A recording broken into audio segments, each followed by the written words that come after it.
This meeting of the school board work session, regular meeting Tuesday, February 10th, 2026 to order. Ms. Roos, can we get a roll call, please? Mr. Baranowski. Present. Mrs. Crossan. Present. Mrs. DiPaolo. Here. Mr. Godikson. Present. Mr. Hartline. Present. Mrs. Krieger. Here. Dr. McGuire. Here. Mr. Martin. Here. Mr. Sadowski. Here. 9 members present. Please rise for the Pledge of Allegiance.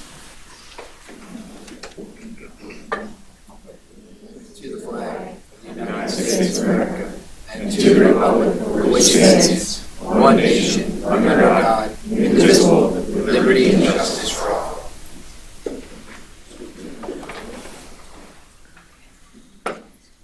Quick announcement, we had an executive session for personnel reasons beforehand, for the meeting.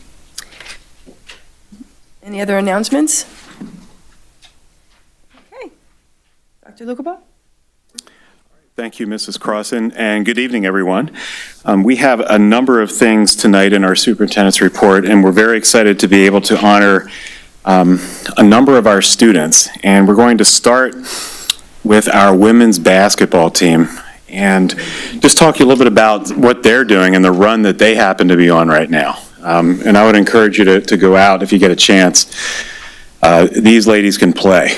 It's very, very impressive. So this evening, we're proud to recognize and celebrate the outstanding achievements of the William Tennant girls basketball team and their dedicated coaching staff. This season has been nothing short of exceptional, marked by historic accomplishments, teamwork, and excellence both on and off the court. The team finished the regular season with an impressive 17-5 record and captured the Upper Merion Holiday Tournament Championship for the 3rd consecutive year, which is a testament to the program's consistency and competitive spirit. They also earned the SOL Freedom Division title. It's only the 4th division championship in program history, and it's the first since 1988. So 38 years in the making, and they're the first team in 38 years to do that.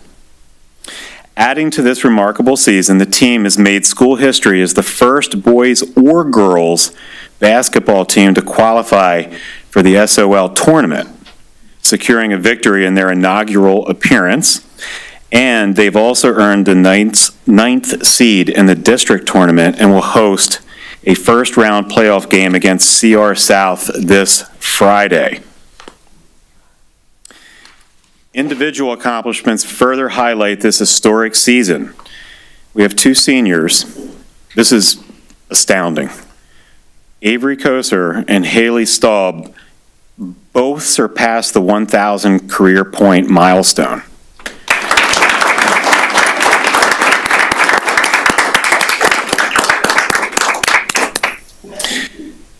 Becoming just the 4th and 5th players in program history to reach this achievement. And notably, this milestone has not been attained by any player in the program in 34 years. And this year we had 2 on the same team do it. So this is rare air. So on behalf of the board and the Centennial School District community, we extend our heartfelt congratulations to the student athletes and the coaching staff. And I should mention too, all of this is a team effort, and parents. I mean, as parents, you support, you do a lot of driving back and forth from practices early on. It takes a lot of time, and in any activity, whether it's athletics, arts, you name it, the support of families. And so just it's an affirmation of everything that you all do. Your hard work, your perseverance, your dedication, you've brought a lot of pride to William Tennant and to our district and inspired the whole community. So thank you so much. So we have some certificates, and I'm just going to call out all of them. I know not everybody could come out tonight, tests, things going on. But when we come up, I'll call your name. If you don't mind coming up, we'll just hand you a certificate. If you could just line up here in the front, girls, as we call you up. We'll take a picture, cheer for you, and wish you best wishes on Friday. So, yep, we're going to come up here.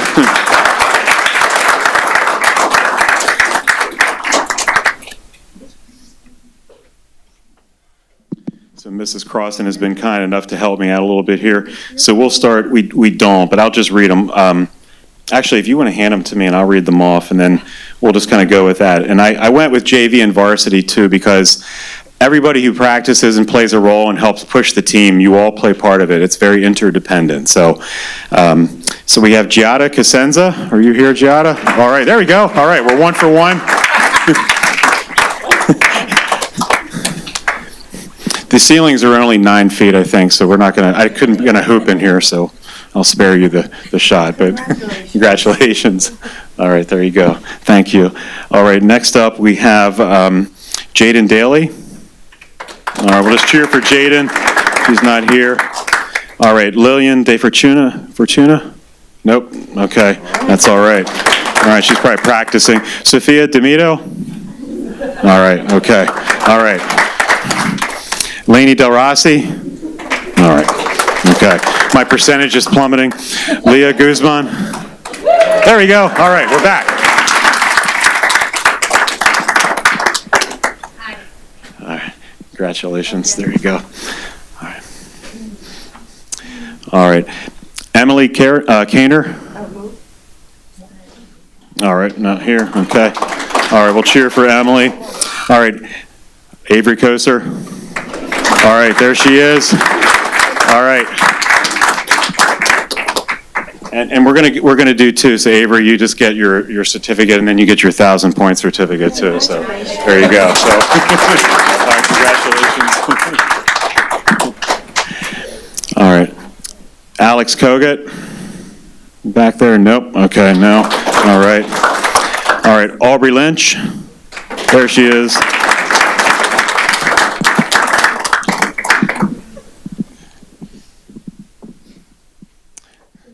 Congratulations. All right.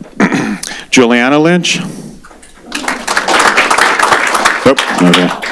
Okay, thank you. All right, Devin McDonald? All right, Devin's back there.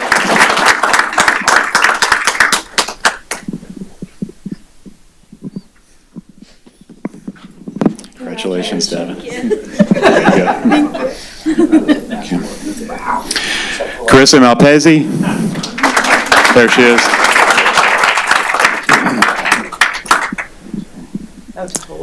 All right. Congratulations. All right. Joanna McKinney? Nope. Okay.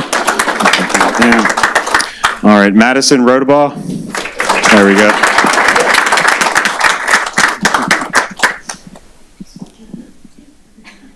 All right. Congratulations. Haley Staub? All right. And Haley also gets her 1,000-point. Incredible. Congratulations. That's all right. All right. Megan Bolts? Okay.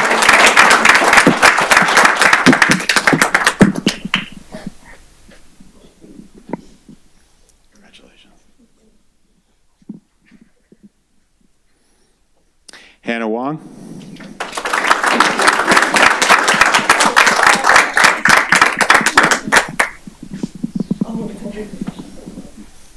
Congratulations, Hannah. Congratulations. Laura Whitney? Oh. Let's cheer some more because this is our head coach. Congratulations. Good season. Incredible. So, all right. And also assistant coach Sydney Bozeman.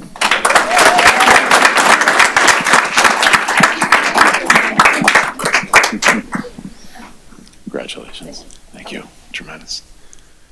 Okay. And assistant coach Tim Jarman. Not here tonight. Okay. All right. And also, I'm looking around back there. I think I saw Mr. Creighton, our AD, and just congratulations on the leadership and everybody. So, did you want to say a few words? Real quick. Okay. So, and again, I don't want to take too much time, but Coach Whitney is way too modest. So we've been together for 8 years. We've had some interesting seasons together, but during the summer of 2022, we started talking about this is the group. So everything and anything you've done over the last 8 years is to plan for this future, and this is not a mistake. This was the plan that Coach Whitney put into effect, and for your sophomores and your freshmen, this is the standard. Winning is the standard. It wasn't always like that. So congratulations have to go out to Coach Witt and her coaching staff. Great job. All right, thank you so much. So, do you want to jump in for? Okay, all right. All right, so Mr. Sanchez, if you want to grab a photo. Slide on in here. You're pretty good at moving sideways. I will get in and ruin it in 2 seconds.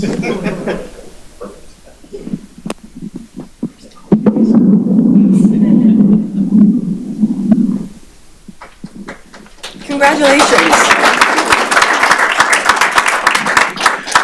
All right, thank you, everybody, and good luck Friday. All right, let's keep it rolling. All right, thank you. A couple more for MBIT. A couple more for MBIT. All right. By the way, players and coaches, we will not be offended if you need to go home and study and do whatever. We have a lot of meeting left over, so you're not. We don't need you to stay. You're welcome to, but you're not required to. All right. Now I want to transition over to honor some of our incredible MBIT students. And Centennial has a wonderful partnership with MBIT, and MBIT had another year of exceptional performance at the District Skills USA competition, which was held last week at the Bucks County Technical High School, Lower Bucks. And the purpose of the Skills USA competition is to evaluate, showcase, and reward the technical, personal, and workplace skills of career and technical education students, ensuring they are industry ready. And I can tell you, MBIT does an incredible job, and our students walk out of MBIT ready to walk into the workforce. It's an incredible program, and we're so proud that so many of our students not only go there, but represent themselves in the district the way they do. These events connect students and industry leaders with industry leaders, promoting high standards for employment while fostering leadership, teamwork, and professionalism. MBIT earned 9 first-place medals, 29 second-place medals, and 13 third-place medals. The first-place finishers will head to the state competition in Hershey later this year, with hopes of going to nationals this summer. There are several William Tennant High School students who competed in Skills USA, and some of them are with us here tonight, along with their parents. So when I say your name, if you could come forward, and I want to say the same thing that I did earlier. Students, thank you for all the work that you put in and the tremendous sacrifice and dedication to this program. And also to parents and family members, just for your support and your support of MBIT and support of your student. It's everything, nothing is accomplished in isolation. It takes families, it takes teachers, it takes you as a student. Everyone plays a role. And so thank you to our family members out there as well for making this a reality. So we're going to start, okay, so we're going to start, I have alphabetical. So we have Winnie Chan, who is 5th place in pin design. Winnie, are you here? Okay, so we'll just clap for Winnie. All right. Next, we have Patrick Farrow, and Patrick was 1st place in plumbing. Patrick, are you here? There he is. Congratulations, that's amazing. Yeah. Do you mind standing up here, Patrick, for a little bit, and we'll take a photo? So you're off to States. Yeah. That's amazing. All right, that's awesome. Thank you. Congratulations. All right, then we have Dwayne Guzman de Jesus, and Dwayne was 5th place in crime scene investigation. Okay, all right, so then we have Corey Leftwich. Oh, thank you, Mrs. Rouge.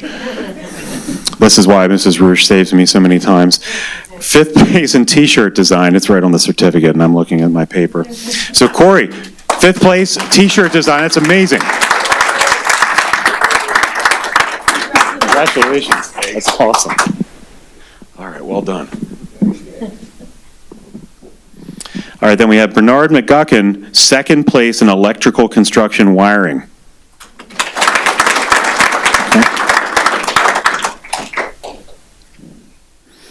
Aiden Quinn, fourth place in Quiz Bowl. All right.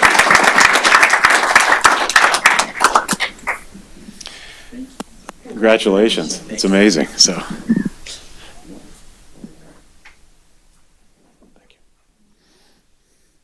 Jalen Rios, second place in basic healthcare skills.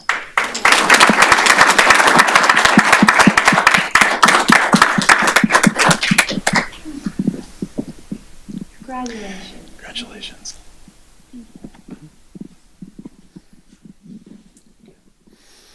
Dylan Sense, second place in Teamworks.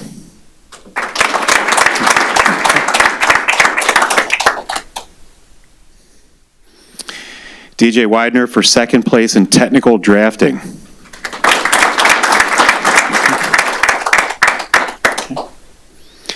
And Casey Winter, first place cake decorating.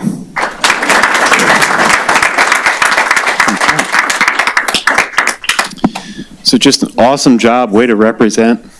Oh, did I miss someone? We may have. Oh, did I miss somebody? Joseph Gettner.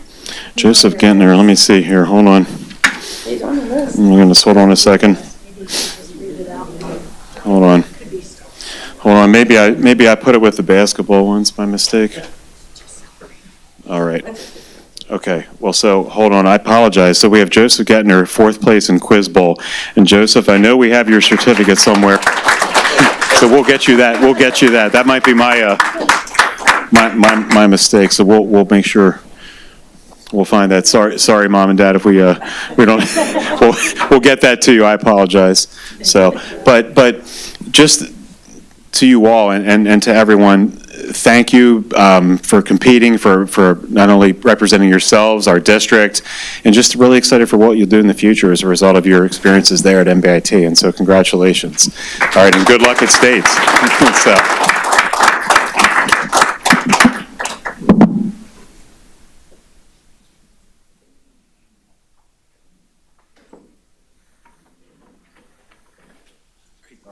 Can we ask, what is Quiz Bowl? So it's pretty much like we all get together and like it's like Jeopardy, so it's like random knowledge. Nice. Awesome. Well done. Thank you.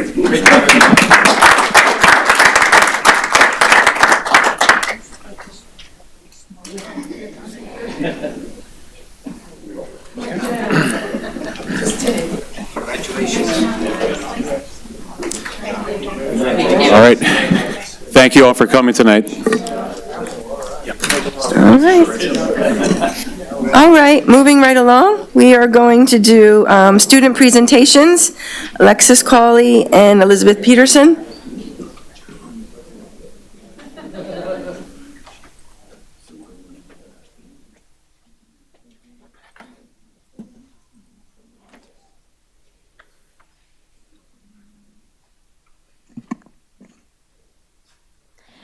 Hello, I thank you all again for welcoming me back this month. So, with the end of midterms, we have recently started the third marking period, and students have now begun course selection, and we have started our new virtual-based AP request system. Now, students do not have to turn in any physical papers to request AP classes and can simply do it online. The William Tennant Key Club recently volunteered at Cradles to Crayons in Philadelphia. Members help sort bags of clothing donations, which will be distributed to those in need. We are very proud of all of our students who volunteered. And just to reiterate a little bit what Dr. Lucabaugh said earlier, following Avery Coker's recent 1,000-point achievement, senior basketball player Haley Staub has also reached her 1,000 career point. And these two seniors mark the first time since 1991 that a William Tennant girls basketball player has reached 1,000 points, and this season marks the first time in 38 years that the William Tennant girls basketball team has won its division. They also won a game on Friday night in the Suburban 1 tournament against the Chamonix, and we wish our girls good luck as they advance into the playoffs, including a home game on Friday night against Council Rock South. Also, I am very excited to announce that I, Alexis Colley, was named Suburban One League Athlete of the Week, and I am one of 2 tenant athletes to receive this award so far this school year.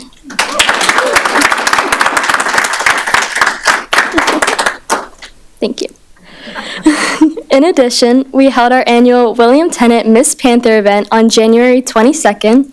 The girls competed in academic, athletic, and talent events, and we were very proud to announce Kalina Vieira as this year's winner, who received the crown from last year's Miss Panther, Aubrey Maldonado.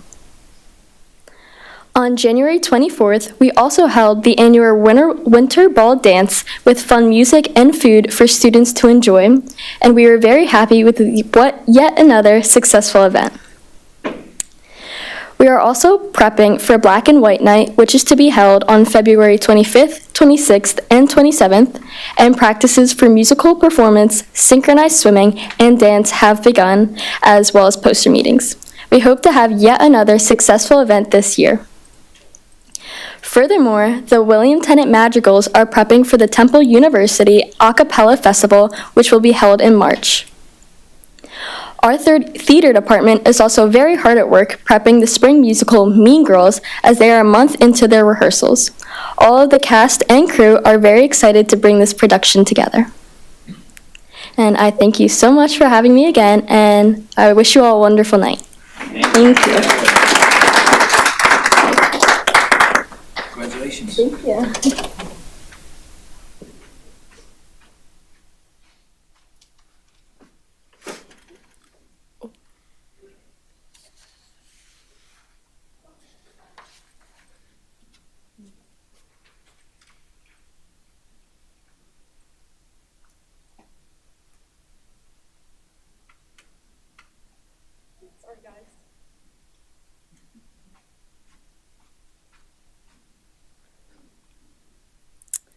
Hello, my name is Elizabeth Peterson, and I'm a junior at William Tennant High School.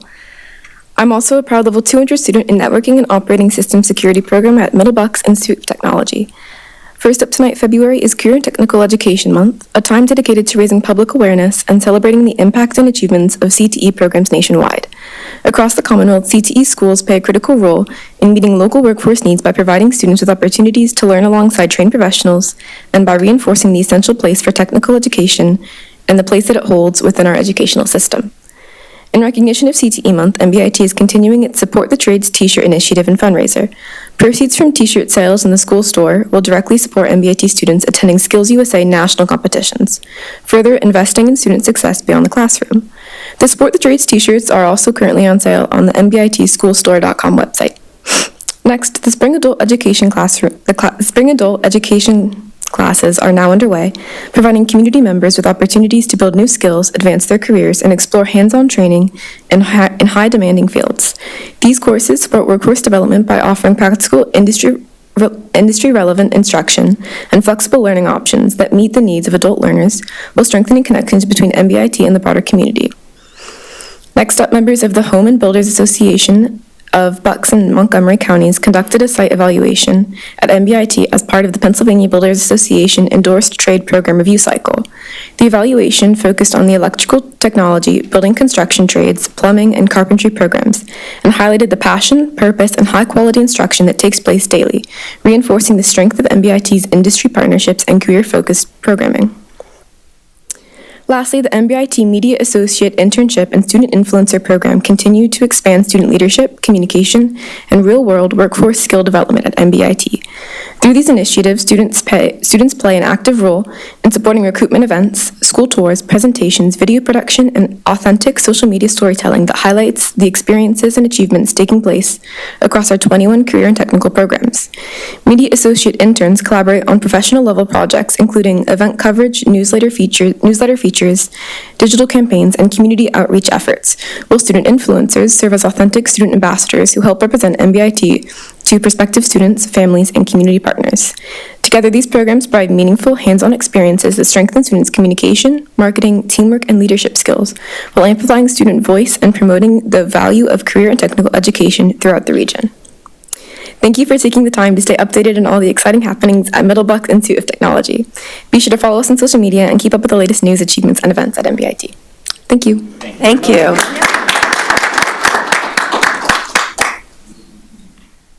Okay, moving right along. Comprehensive plan presentation.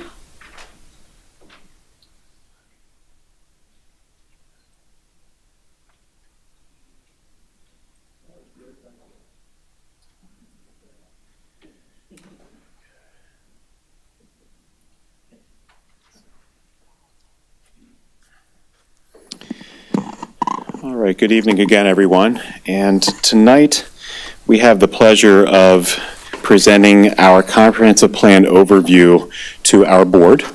This is something that we recently gave at our educational committee, and tonight I, along with Dr. Michael Zachin and Mrs. Althea Tomlinson, are going to walk you through our comp plan, give you some of the overviews, the timelines, and next steps. Just for by way of background, as many of you know, we are required in Pennsylvania, PDE requires the comp plan to be passed every 3 years. And those 3 years actually come very quickly. No sooner do you stop one comprehensive plan and start, and then you have to start anticipating the next one. But our comp plan for the 2026-2029 school years is really our strategic roadmap. Think of it as that roadmap, that plan that helps us to align our priorities. It helps us to make sure that our organizational systems are in place to support continuous improvement for the district, and most importantly, to make sure that we are achieving our student outcomes and future readiness for all students. This plan that you're currently looking at and you'll hear about tonight was actually started in January of 2025.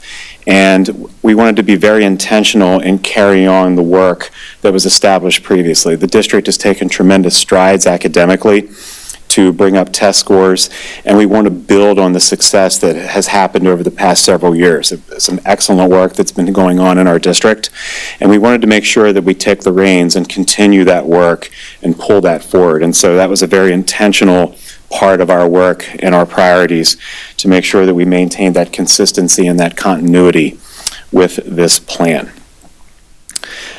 There are three essential elements of the comprehensive planning process. I'm going to speak to the ready portion, which is the preparation stage. Then Dr. Zachin is going to talk about the set portion, is where we conduct a very comprehensive needs assessment. And then Mrs. Tomlinson is going to talk about the go portion, which is the actual written plan, what it looks like, and what you can expect and what you'll be voting on later on in the month. As you can see on that screen, there are a lot of components that go into it, and I'll speak a little bit about the ready component right now. There are three primary things that we have to do: form a timeline, identify educational values, and establish a mission and a vision. And I'll start first with that timeline. And as you can see, it's a very extensive timeline. There are a lot of green checks, the most recent of which is tonight, where we present our plan to the full Centennial Board. But you can see going back to January of 2025 and all the way through, and I want to give a shout out. He wasn't able to be here tonight, but I want to especially thank Mr. Chad Evans from the BCIU for his work in shepherding this process over the last 12 months or more. We had to form a comprehensive planning committee. There were community stakeholders, and as you can see, and I won't read every one of those pieces, but there are a lot of check marks and pieces that we need to complete to bring this through, as you can see, on the 24th for full Centennial Board approval. And our plan has been posted for the required 28 days, and we have been receiving feedback along the way. So a little bit about that committee and what it involved. It was a 40-member steering committee, and it was nominated by peers, and it was comprised of students, parents, community members, faculty, staff, administration. There were members of our board who were also present. And that work was shared for feedback with student focus groups, with parent faculty focus groups. For example, in my parent advisory group, we presented the plan for feedback to our parents. We also assembled a student group. We went over to William Tennant. We ran the plan through them. And then our students gave us feedback on that plan, and then we also presented to our committees multiple times to get additional feedback, and with faculty groups throughout. So it was very important to be constantly asking folks, what do you think? Are there adjustments we need to make? Do you have advice for us? Things that we can do to make this a really robust plan. And it's worth mentioning that this is something that districts have to do every 3 years. It's a non-negotiable. It's very easy to complete the plan and then just put it on the shelf and say, okay, check the box. We've done our comp plan. We have our 3 years taken care of. I'm very proud to say that the group that we assembled did not take that approach. We said we want this plan to be something that's very living, breathing, organic, and it's part of our DNA, it's part of our district's work. We want this plan to be something that we touch often, that we talk about, that we're conversant, and we really want it to shape the direction of the district and really be that guidepost for our decisions, for the vision, the mission, and everything that we do to serve students. And so this comp plan is not something that's going to go on a shelf. Rather, it's something that's going to be a very prominent part of the work, the decisions that you make, and the things that we do to serve every one of our students here in the district. So you've heard a lot about this compass, and you will continue to hear a lot about the compass. And this really came as a result of us asking ourselves, what are our values as a district? What are our educational values, and what does that look like in action? And it starts with, if you see on the top, that North Star, that student-centered focus. And we believe, and we don't just say this, these are not just words, everything we do as a district, every decision we make, the conversations that we engage in, the things that we talk about are all deeply rooted in what is best for our students. And we commit, and if you see each of the compass points, there are two phrases. One says we believe, and one says we commit. And so I'm not going to read those all to you. You've seen this before, but I do want to point out the one below student-centered focus, which is that unified effort. And this is where that teamwork and collaboration comes in. Research shows that high-performing districts have a very unique characteristic. It's where every adult who works in that district fervently believes that they can cause learning. And it doesn't have to be just teachers. It's anyone who works in a school district, the interdependence of their work and how that helps to drive student achievement and student outcomes and student success for every student, whatever that looks like for a student. And so we're very excited about the unified effort, the leadership with integrity, creating access and opportunity for students to get past barriers, and then that excellence in teaching. That's something that our cabinet team will continue to honor and make a focal point of our work. And so we'll continue to talk about the compass, but we're very excited about the direction that it provides. Included in this ready work was also the development of a vision and a mission statement. Think of the vision statement as the what. What is it that you want? And then think of the mission statement as the how. Here's what we are, and then there's this how we'll do it. A lot of mission statements and vision statements, if you walk into corporations or organizations, sometimes they're huge. They're on a wall and they're paragraphs, and people are always, they'll look at them. We thought as a committee, we want a very simple, profound, strong vision statement that tells us what we're all about. And after many, many, many iterations and some wonderful conversation with everyone, we came down to this very succinct, powerful statement, which is providing access and opportunity for every single student to develop their unique potential. And the committee was very focused on the 3 A's, in academics, athletics, and the arts.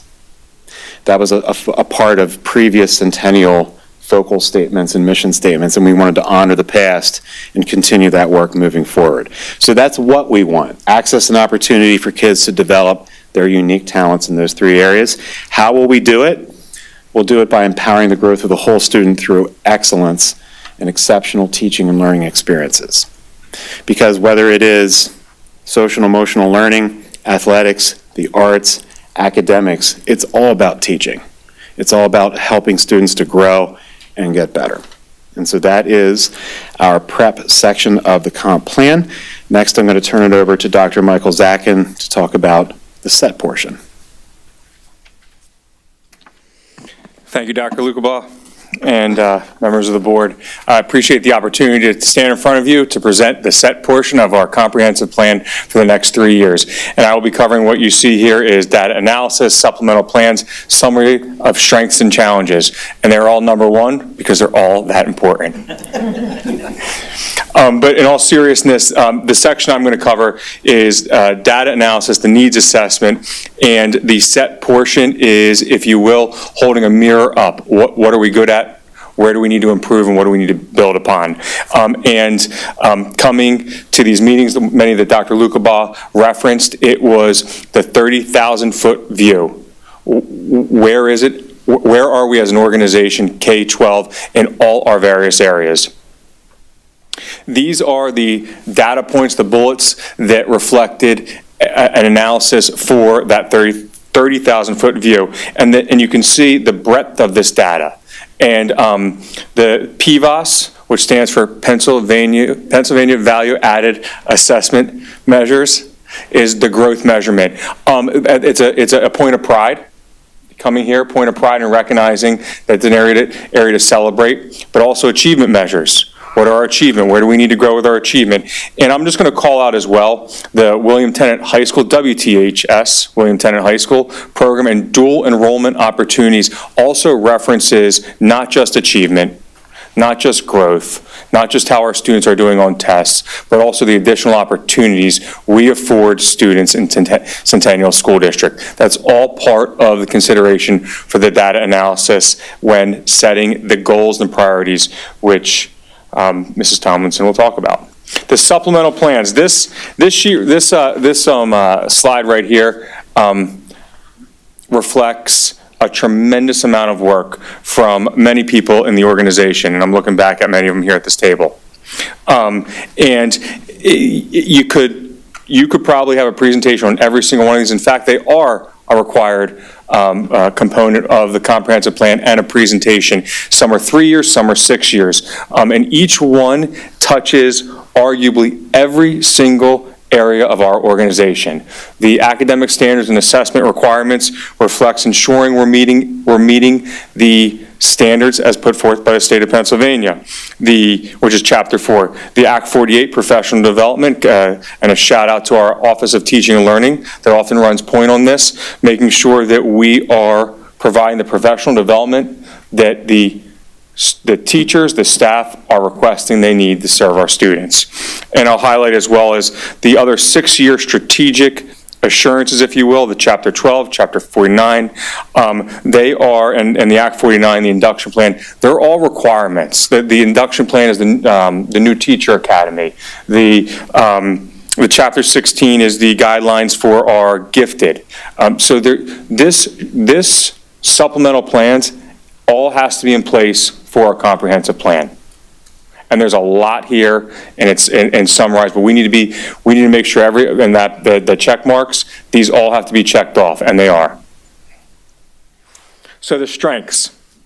And this was done in coordination, Dr. Lukabaugh referenced this with our students, our staff, which includes teachers, includes support staff, our administrators, our parents, you, as some of you are a part of the committee. And I will just summarize, and you can read this in detail on the website, that the coordination of fiscal resources from local, state, and federal programs was recognized as a strength.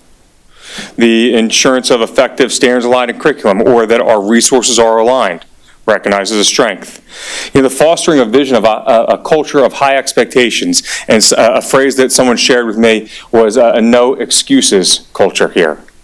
The idea that we are operating as a unified system, or that point on the compass, is the assurance of maintaining a focused system on continuous improvement, as well as the support and development of professional learning of the central office and our school-based staff in alignment with district and school mission, vision, goals.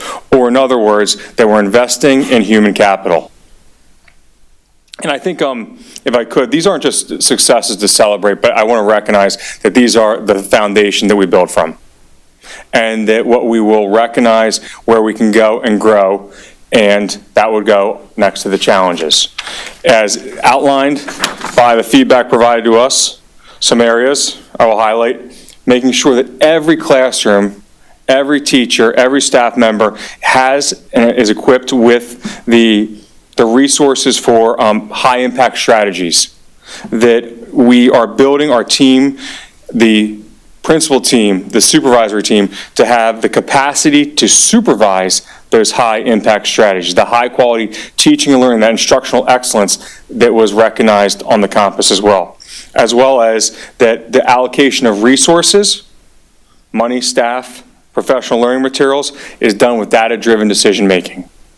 These are the areas that we're looking to grow. This is what we're going to reference and reflect in the go portion. Mrs. Tomlinson. Good evening, everyone. I'm Althea Tomlinson. I'm a supervisor here in the district. And it has been my great honor to carry the comprehensive plan forth with the team and the committee through all of the changes over the last year. And I have been very excited to present this to you today to talk about how we've looked at our strengths and our challenges. We went through the data, we worked together, we got feedback from the community, and what did we develop as an actionable plan? As the written plan, this is going to be the outline for our work for the next 3 years. So, PD requires that based on the data that we looked at, the challenges, the strengths, that we establish priorities. And so the committee put together 2 buckets. One bucket of priority is achievement and growth.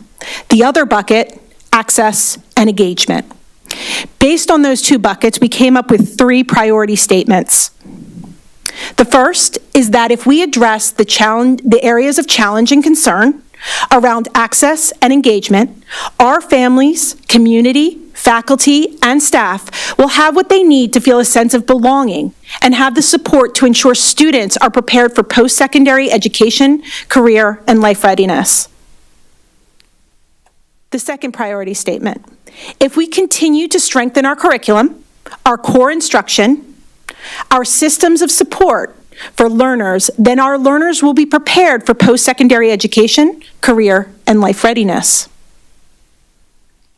And our final priority statement is that if we strengthen our organizational systems to enhance employee efficacy in alignment with improving achievement, growth, access, and engagement, we will be better able to address our priority challenges. Based on these priorities, we then needed to develop goals. Again, developing 3 goals that are specifically aligned to those priority statements. The first goal is that by the end of the 2028-29 school year, Centennial will have strengthened access, engagement, and communication for our diverse stakeholder groups, families, which includes parents, guardians, and students, community, and faculty and staff. Our second goal is that by the end of the 2028-2029 school year, all schools will demonstrate continuous improvement in student success across a variety of growth and achievement measures. And the third goal is that by the end of the 2028-29 school year, the district will strengthen organizational systems to enhance employee efficacy and student success. Based on these goals, the committee came up with a series of action steps. These are the things that we are going to do to meet these goals by the 2028-29 school year. These action steps can actually apply to multiple goals.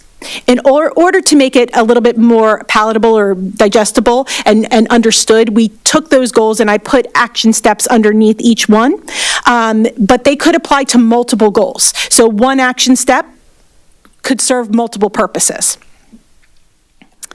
But let's look at this first goal. A few examples of action steps that we're going to work towards.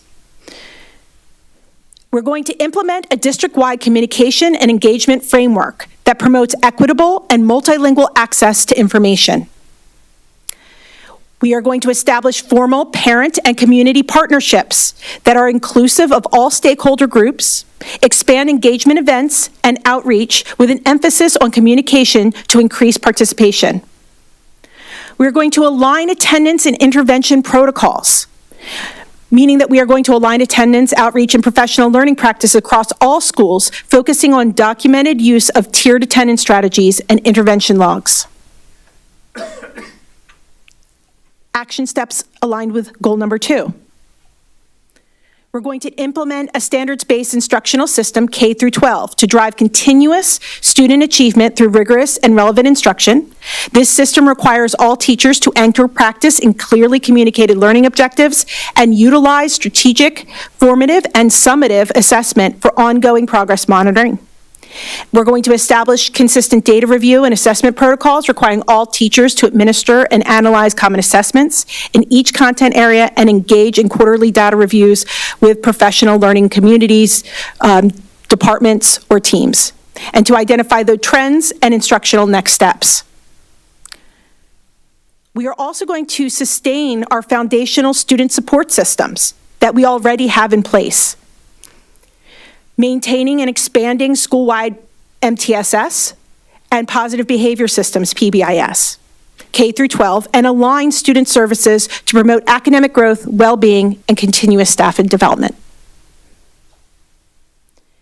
And the action steps most closely aligned to goal number 3 is to develop and implement a district-wide centennial-specific portrait of a graduate. We also have a link here just so that for those individuals who are not familiar with a portrait of a graduate, a portrait of a graduate is an ability to create a framework or a design for what a centennial student, when they graduate William Tennant High School, what skills, what abilities, what should they have in order to be successful in their world today. And so creating this framework, this portrait, will help all of the members of our organization to work towards supporting every student to be able to have those skills. And so creating this portrait of a graduate will help our diverse stakeholders. We will be able to have feedback and provide college and career-ready competencies for board approval, and that will help us to support our students in making sure that they are successful for their future. This will also build leadership and cross-department capacity to embed this portrait of a graduate within our district systems. So not just within the classroom, but within everything that we're doing. And so looking back to our compass, student first decisions, right? So when we take all of these action steps and we put them together, we are going to, again, present the work over the next 3 years. These are a lot of action steps. They're not going to happen overnight. And they're not all going to happen in 2020, 28, 29. So we are going to be working over the next 3 years on each of these steps strategically. The final plan is published on our website. It has all of these details. We have posted it for 28 days for community feedback. The 28 days closed last evening, but if you still go and visit the website, you can read the plan. And we will be available to answer questions for the board with more detail if you have any. And what we're presenting here tonight, we are asking for you to review this finalized plan and vote to approve the plan at the next board meeting on February 24th. And hopefully, we will be able to get to work on our next comprehensive plan moving forward, the next 3 years. So thank you very much. Thank you. Thank you.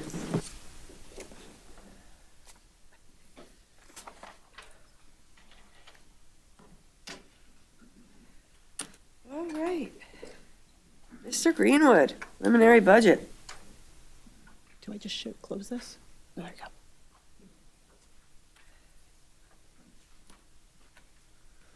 All right. Excuse me. Gentleman in the back. There we go. Thank you very much.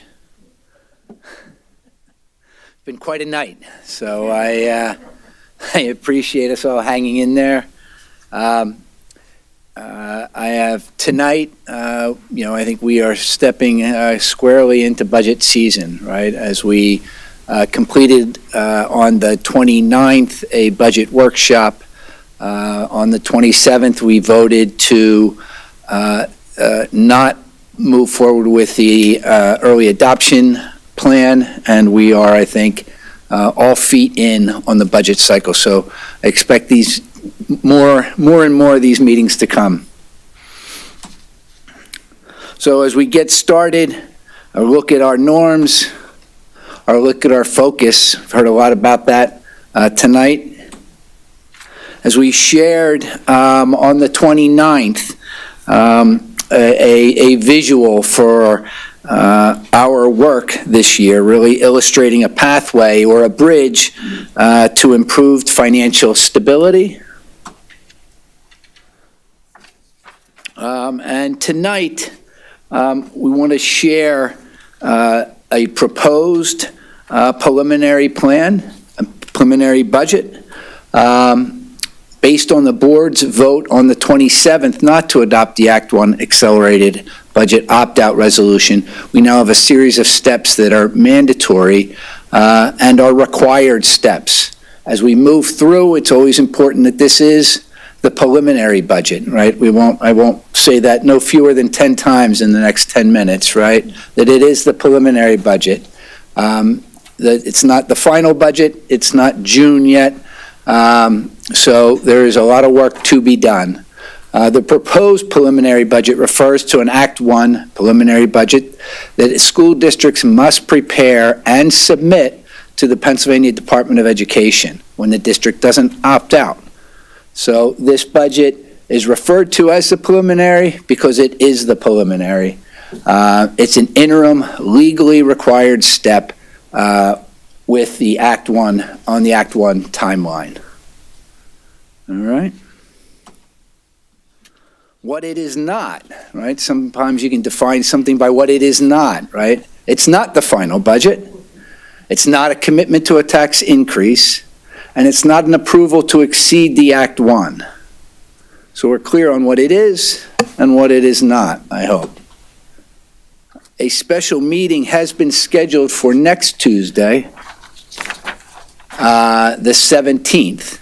It has been advertised. A copy of the proposed preliminary budget in CFRS form is on our website. It's been on our website for a week now. For public inspection. And our preliminary budget, as shared at our workshop, is looking at a 3.5% increase,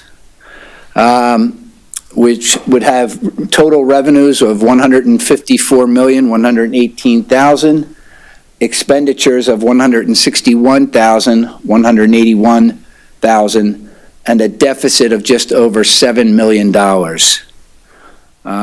Again, it's important to understand where we are and realize that the preliminary budget is just that, and we have a significant amount of work to do between tonight and June when we seek to push forward a final budget. Some of the numbers inside, we talked about this during the workshop. I shared a slide about this in the board weekly update. One of our many challenges is a declining or flattening of both state and federal revenue. Federal revenue is declining over those picture here, and state revenue is leveling off. The governor's speech Tuesday, a week ago, while he presented a number of opportunities, none of those opportunities really fell into school districts like Centennial, right? There's school districts that have less wealth than ours and are really targeted relief. To ours, I think it's less than this last budget cycle. So, for a budget purpose, I think the change was, $75,000 difference between what we budgeted last year and what this budget ultimately began. What the plan has in it is really a flat level state budget with some increase because salaries increase and deal with the retirement and the FICA subsidy that we get from the state. So that's the only thing that's truly changing. And on the federal side, it is declined and it is now flattening with IDEA and the title funding really leveling off. That's a challenge against increasing cost. Just another picture at the revenue, at the revenue assumptions. It's a 3.5% increase in real estate taxes. It's a decline in investment income, as we're beginning to see that take effect now.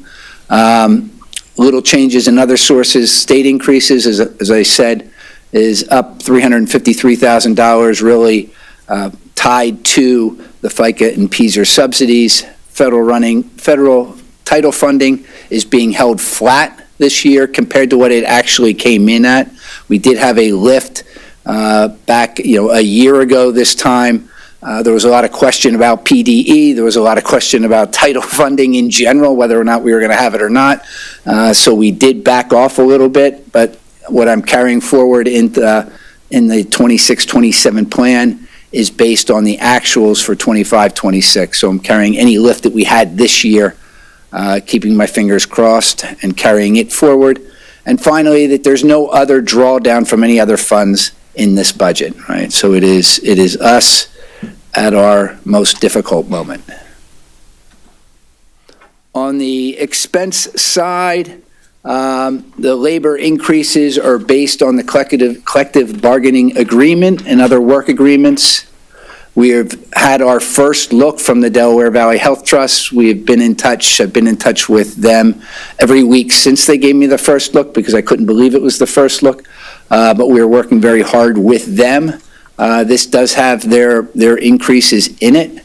And then for all other expenses, I have them running flat compared to 25-26, right? Not that all expenses will be, are created the same, right? Where we have increases, we are expecting to see decreases. So it will be a very targeted, a very in-depth plan. As we talked about in our workshop, right? We're looking at zero budgeting, starting from the ground, building them up one line at a time, one department at a time, one area at a time. The next couple of slides, and I'll jump through them, really look at the revised timeline as we move through with a preliminary budget. In the past, when we had accepted the opt-out resolution, we sort of then started jumping into the meat of the budget and dealing with it until we got to June, working through it until we got to June. Under this scenario, we have some reporting steps that we need to take. One is the adoption of the preliminary budget, which is due by the 18th, hence our meeting next Tuesday on the 17th, then submitting that on the PDE website by the 23rd, and then moving those steps forward as we go through. So you have a copy of these on your desk, each of the board members. You'll see the steps that take us through March into May, and then with a final budget due certainly by June 30th of the end of the year. Our current steps and where we continue to be focused on the three mitigation categories that we reviewed at our workshop on the 27th: personnel and staffing, programs and services, and financial strategies. We're getting ready to jump into the staffing and scheduling as students have come back and have done their course selection. We're working through placements and transfers of entity, as you had heard previously, analyzing our vendors, who are we buying what from, how can we better align those resources, and our budgeting going forward. And that's all I have. Any questions? Thank you. No. Thank you, Mr. Thank you. Greenwood.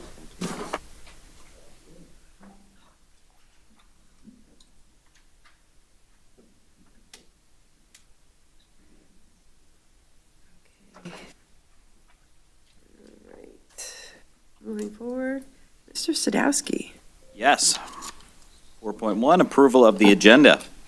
Be it resolved that the Centennial School District Board of School Directors, 4.1, approves the February 10th, 2026 board agenda as per the attached. Are there any corrections that need to be made that are allowed by Pennsylvania law? Second. Second. Any discussion? All in favor? Aye. Aye. Any opposed? Any abstentions? Passes 9-0. Doesn't look like we have any community comments. So right back to you, Mr. Sadowski. On to the consent agenda. Does anyone want anything pulled, or can I go straight through section 6? Dr. McGuire, did you have something? Okay, I saw your hand. All right. And seeing none, I will go straight through. 6.1, minutes. Be it resolved that the Centennial School District Board of School Directors, 6.1A, approves the minutes from the January 13th, 2026 work session/regular school board meeting. 6.1B approves the minutes from the January 27th, 2026 Committee of the Whole School Board meeting. 6.1C approves the minutes from the January 29th, 2026 Budget Work Session meeting. 6.2, Personnel. Be it resolved that the Centennial School District Board of School Directors, 6.2A, approves in-service passing of. 6.2B, termination. 6.2C, retirement. 6.2D, resignations. 6.2E, end of assignment. 6.2F, authorization to employ. 6.2G, leaves of absence. 6.2H, change of status. 6.2I, mentor teachers. 6.2J, co-curriculars, clubs, and activities. 6.3, exceptions to policy, none. 6.4, appointments, none. 6.5, waivers, none. 6.6, conferences and travel. Be it resolved that Centennial School District Board of School Directors, 6.6A, approves the overnight trip for one chaperone and one William Tennant High School student who will participate in the PMEA Region 6 Honor Choir, February 19th through February 21st, 2026, at Neshaminy High School. District cost not to exceed $368. 6.7, bids and quotes, none. 6.8, assembly, speakers, and programs, none. 6.9, contracts, licenses, and services, none. 6.10, textbooks, none. 6.11, acceptance of donations, grants, and bequests, none. 6.12, changes to academic programs, positions, and stipends, none. I have a second. Second. Any discussion? I have just one Yes, sir. question. So it says approve the overnight trip for something that's taking place at Neshaminy High School. Is this just a vernacular thing, or are they going to be staying at a hotel down there for the night? They will be staying because there are a lot of team building things and a lot of things that are going on. We had a similar situation with a trip over in Hatboro Horsham, and so for that reason, we want them to be able to do some of the overnight things that they do for team building. Wonderful, thank you. You're welcome. Anything else to discuss? Seeing none, all in favor? Aye. All opposed? Any abstentions? Passes 9-0. Thank you. Moving on to Section 7, Old Business. Be it resolved that the Centennial School District Board of School Directors 7.1 approves a motion to remove from the table the authorization to employ the girls softball coach. This item was tabled at the January 27th, 2026 Committee of the Whole meeting. Second. Thank you. Question. Yes, sir. Unless I'm in the minority, I have received no information about this since 2 weeks ago when it was tabled due to an alleged email from some individual. I know nothing about what occurred other than that email, nothing official, nothing regarding any investigation, and nothing why we should do this. And I know we probably can't discuss it here, but I'm moving blind because I've got no additional information. If anybody else has, please let me know. So, Otherwise, I don't know how we could take any action on this without having the additional information. so Mr. Martin, since the tabling of that situation, the candidate has withdrawn and the position is now back open. Say that, okay. Thank you. You're welcome. So then back to the motion at hand to remove from table. All in favor? Aye. Any opposed? Any abstentions? Seeing none, 9-0. That being said, do we proceed with Yes. new business? Okay. Section 8, new business. Be it resolved that the Centennial School District Board of School Directors 8.1 approves a motion to rescind the authorization to employ the girls softball coach as presented to the board and tabled at the January 27th, 2026 Committee of the Whole meeting. Second. I have a question. Yes. How is that different from old business? I guess I remove and Yeah, rescind. so we had tabled a discussion last time. Yep. We bring it back up for a vote now. Okay. And this is to rescind that offer to employ. Gotcha. So it's no longer a hiring. Thank you. Any other discussion? Seeing none, all in favor? Aye. Any opposed? Any abstentions? Passes 9-0. Okay. On to policies. 9.1, policies presented for initial distribution and discussion tonight are 9.1A, Policy 105.2, Exemption from Instruction, 9.1B, Policy 122, Extracurricular Activities, 9.1C, Policy 122.1, Non-Curricular Related Non-School Student-Initiated Groups, 9.1D, Policy 123, Interscholastic Athletics, and 9.1E, Policy 204, Attendance. Give those a look. And 9.2, policies presented for adoption tonight, none. On to finance. All right. Mrs. Krieger?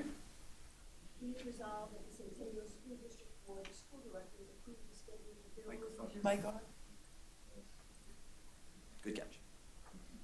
All right, be it resolved that the Centennial School District Board of School Directors approve the schedule of bills, investments, cafeteria fund budget reports, and general fund cash receipt summary, January 2026, as per the attached.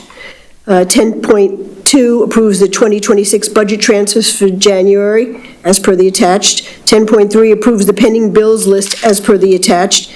And 10.4 accepts the pre-approved paid bills list, as per the attached. Any discussion? Second. Any discussion? All in favor? Aye. Unopposed? Or abstentions? None. Motion passes 9-0. Thank you. Board discussions? Anybody? Comments? Mr. Sadowski? Just had something quick, Patty. A few of us on the board were able to join the William Tennant Robotics team on Friday evening for an open house and a check presentation by State Rep. Brian Monroe. Thank you again to Representative Monroe for securing $35,000 for the robotics program. That goes a long way. But I really wanted to shout out the students. It's one thing to talk to Mr. Deisler, who is wonderful, and he has boundless energy for supporting our students in the robotics program and the STEM learners. But to get a tour of the robotics lab by the students themselves and get a chance to hear their excitement and their passion for the variety of different roles and things they do and that they're working on firsthand, that was wonderful. And I appreciate the opportunity very much. I know that they all put in long weekend hours after that late evening on Friday as the team prepares for the first robotics competition.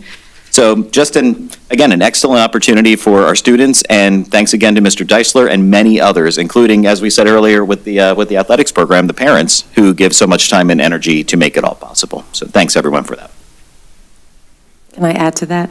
Sure. Absolutely. Yep, so it was a great afternoon. I also, the next day, drug my husband back to the high school, and he's going to be a mentor, whether he knows it or not. But for those, they're always looking for mentors for the students. So anyone that knows electrical engineering, mechanical engineering, even business and marketing, they do everything.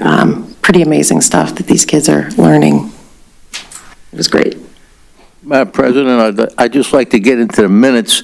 A thank you to Dr. David Bolton for filling in his role in the HR from several months ago. I think today was his ending of his tenure. We now have a new person on board, and I think he did a great job in getting us through those difficult times with hiring and all the stuff that goes along with HR. So I'd just like in the minutes to officially thank him for his efforts on our behalf. I agree, Mr. Martin. Thank you. Agreed. Anybody else? Any comments? All right. Moving right along, district policy report, Mr. Sadowski. Our next district policy meeting is coming up very soon. Let's see, that is next Tuesday, February 17th at 4 p.m., so don't miss it. It's going to be great. Okay. The Bucks County School Intermediate Unit, Mr. Goddickson. Wanted to first mention that the Bucks County IU have been in service for 55 years, and they will have a logo, they will, show that for the year. Additionally, they added a new mobile lab service that was being recognized over at the mobile lab facility in Warminster. And a matter of fact, the mobile lab was in Centennial this past week, I believe, both at McDonald and Willowdale. That's correct. the Bucks County IU has stopped the service, that they provide for the 0 to 3-year-old students with vision and hearing services, but the service will be continuing with the effort, through the county and potentially a number of IU staff providing this service outside of their regular work hours. So kudos, to the IU staff that is helping these students or youngsters to get through this difficult time. And lastly, there was a legislative breakfast held at the IU. I attended that together with Dr. Lucabaugh, with a number of different state representatives. And one of the big things that's coming up is a proposal to ban cell phones in the schools. Our next board meeting is actually next Tuesday, so I don't know if we have any ways of even moving our board meeting that's scheduled to 6 o'clock instead of 7 o'clock.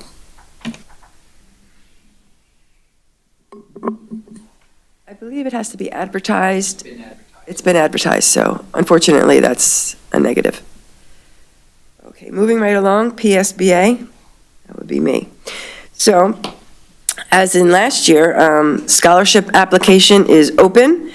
Student leadership scholarships provide a one-time award of up to $2,500 or $5,000 to graduating seniors. Seniors, pay attention if you're watching at home, from PSBA member districts who demonstrate leadership and meet the criteria for one of the 4 scholarships: the Freerick Scholarship, the Marcus Scholarship, the H.H. Quimby Scholarship, the Swope Scholarship. Now let's get to the details so we don't miss it. The student must be enrolled in a PSBA member district and have attended a PSBA member district high school for a minimum of 3 years. A joint letter of nomination from the district superintendent, get ready for that, and school board president must be included in the applicant packet. Please include a 300 to 400 word essay discussing what it means to be a leader today and how you plan on growing your leadership skills beyond high school. Let's go down to the deadline. Deadline is March 13th at 4 p.m. March 13th at 4 p.m., seniors and parents. To learn more about this one-time scholarship, you're going to go to scholarship@psbatrust.org. Again, give you a second, get your phone out, get your pens out. Scholarship@psbatrust.org. Get some money, up to $5,000. And that was all. Now we're going to go to Centennial Education Foundation, Mrs. DiPaolo, which now it's going to be Mr. Sadowski. I'll go. Yeah, I got it. Okay. Thank you, Mrs. Crossan. So CEF, currently they're working on the scholarships for seniors. 26 seniors applied to CEF scholarships for this year.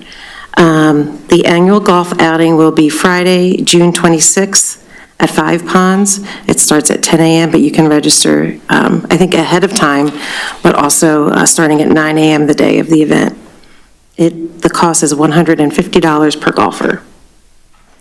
CEF is being nominated again for the Best of Bucks. There's a way to vote for CEF. There's a link for that. And then the big thing is the CEF Possum Pets Contest. You can enter your pet, a picture of your pet, and the top 15 pets that receive the most votes will appear in the calendar. Let's see. So for the top 3 pets that receive the most votes, first place prize is a $100 Wegmans gift card and a $50 Target gift card and a $25 PetSmart gift card, plus 2 tickets to Otherworld Philadelphia.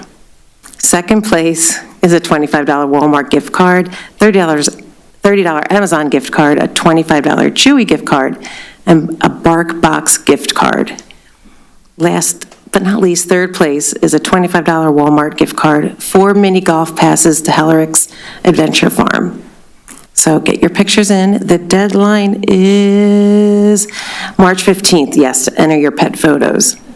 Hellerich's is pretty fun. It is fun, yeah. Yeah. And I think that's it. And of course, Mr. Sadowski, thank you, is taking over for me. Yeah, no Thank you. Thanks. Legislative Council Liaison, Mr. Hartline. Okay, as was previously mentioned, there is a cell phone ban bill that has actually passed out of the Senate, 49-1. It is now over in the House for consideration and discussion, so we will keep an eye on that. Some other stuff that has come up through the last couple of weeks is a delay in secondary school start time. Once again, this comes through on a regular basis to invert the start times where the younger children go earlier and the high school students go later. So once again, that has come through and is sitting in committee at this point. Nothing has really moved on it.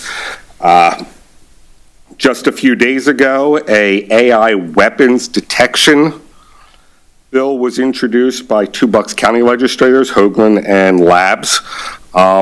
This would allow for the use of AI technology in the school, if it's equipped with it, to automatically notify officers and the authorities if someone were to brandish a weapon of some type, mostly talking about firearms in this case. So it'll be interesting to see where that goes. That was just introduced. There's also been a bill introduced to give some more flexibility for the career and technical education schools, the CTEs, kind of giving them a little bit more of a school district versus being supported by the school districts. That is still sitting in committees. I don't want to speak anything more to it till it starts to move from committee to a floor vote.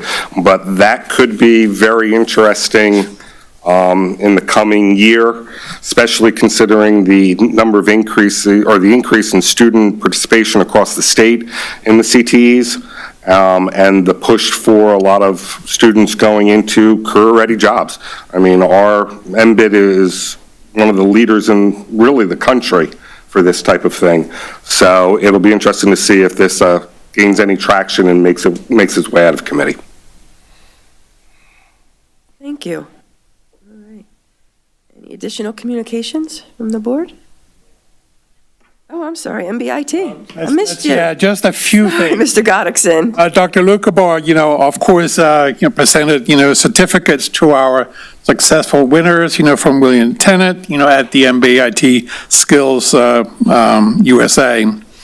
And it was pretty lucrative with 29 second place winners, 9 first place winners, and 13 third place placements. So it was a very, very successful piece. And it leads us to the next piece that we have to deal with, and that is, of course, the mailbox budget. We had a first look at it, and there will be 2 presentations next week, one on the 18th and one on the 25th. It is just a workshop presentation of the budget for the board members. We chose 2 days to make sure that at least all the board members can attend one of those 2. And lastly, more incredibly, there were 680 applications to MBIT for next school year, and we are approximately looking at 330, maybe a little bit more if we add an extra teacher for next year. But the most applications was for cosmetology with 99, with electrical, 83, health occupations in the mid-70s, and dental occupations with 42. So we're already at capacity at MBIT, so it is a stretch to find even space if we put an odd teacher there. You're going to have to start building up, adding stories. I don't know that the land is the issue. Do our best. 60 acres. It's also finding that extra money to pay for it, Right. Are we willing to do that? Thank you, Mr. Goddickson. 680 applicants for 330 seats. That's fantastic. Amazing. All right. Any additional communications? Just want to thank. Mrs. DiPaolo? Yep, thank you. I wanted to thank Mrs. Denny and the cafeteria staff for a wonderful lunch last week, for the administrators and the board. Thank you. Yes, thank you. Additionally, I would just like to mention too, I think Mrs. DePaula should be recognized for reaching out to Yum Yum and getting them to donate donuts for this tragic event. Yes, a Yeah. shout out to Yum Yum also. Absolutely. Yeah, if anyone's ever tried to get donations from Yum Yum, you would know that they almost never give donations. So I didn't even ask, and they donated everything, so greatly appreciated. Thanks. Anybody else? All right, additional community comments? We have none. Dr. McGuire, schedule of board meeting, calendar events? I'm up. All right, the schedule of board meetings and calendar events are as Friday, February 13th, early dismissal, grades K to 12 due to teacher in-service professional learning. Monday, February 16th, all schools and offices closed for President's Day. Tuesday, February 17th, 7 p.m., Centennial School Board Special Board Meeting, right here in the boardroom. Tuesday, February 17th at 7 o'clock, where there's an Bucks County IU Board Meeting at the IU. Monday, February 23rd, 5:30 p.m., is the MBIT Executive Council Committee of the Whole at MBIT. Tuesday, February 24th at 7 p.m., Centennial School Board Committee of the Whole at the boardroom right here. Tuesday, March 3rd at 5:30 p.m., MBIT Executive Council at the Tech School. Friday, March 6th, early dismissal, grades K to 5, grades K to 5 grading day, and grades 6 to 12 is a full day. Tuesday, March 10th at 7 p.m., Centennial School Board meeting, work, and regular meeting right here in the school board room, or the boardroom. Thank you. Yep. Can I get a motion to adjourn? Motion to adjourn. Have a good evening. Thank you.